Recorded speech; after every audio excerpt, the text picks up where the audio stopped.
what we are striving for. We must understand that the endurance, mga kapatid, of this present life ay magbibigay sa atin ng katagumpayan in the future. Reward is founded in the confidence of our faith. Dito po tayo magtatapos. Bago ako magtapos ngayong hapon, gusto kong magtapos hanggang ilang minuto na lang. Ang sabi dyan, Brother Erwin, exhorting one another as we see the day approaching. Amen. Tapusin po natin yung takbuhin na inilaan sa bawat isa sa atin. Faith that endures. Kailangan mo yung kapwa. Kailangan mo yung mga kasabay mo sa trabaho, kapatiran mo, kaibigan natin. Ang mundo, gagawin ng lahat para nakawin yung hope mo at yung faith mo. Amen. But let me encourage you today.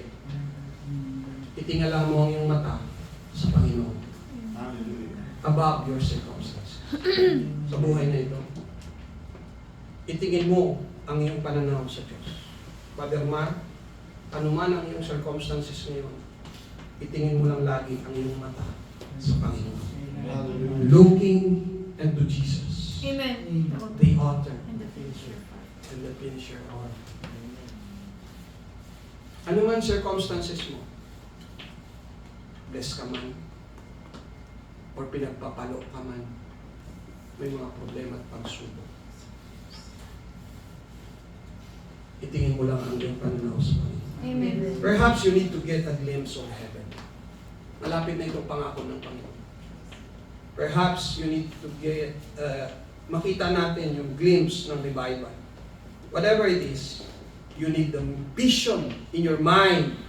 In your mind, mga kapatid, na maglilingkod lang din ako sa Panginoon. Nag-decide na rin ako maglingkod sa Panginoon. Hindi na ito ang panahon para maglingkod. Amen. Hindi na ito ang panahon para manghina pa ako. Ito yung panahon na nakapokus ako doon sa shoreline.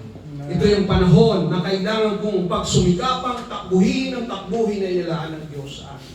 Amen. Dapat masasabi mo sa sarili mo ngayon, oo Panginoon, kung nagawa mo in the past, o ikaw ang Diyos na makapangyarihan in the past, ikaw rin ang Diyos na hindi nagbabago in the present. Amen. Amen. Na pwede mong panghawakan siya sa iyong buhay. Kung makagagawa ka ng mga milagrong bagay in the past, ang Diyos kayang gawin imposible in the near future. Ang yung imposible, kaya niyang posible para sa iyo in the near future. And lastly, bago tayo aawit sa Panginoon, we'll sing this song, Still. Iiwanan ko ngayong hapon sa inyo until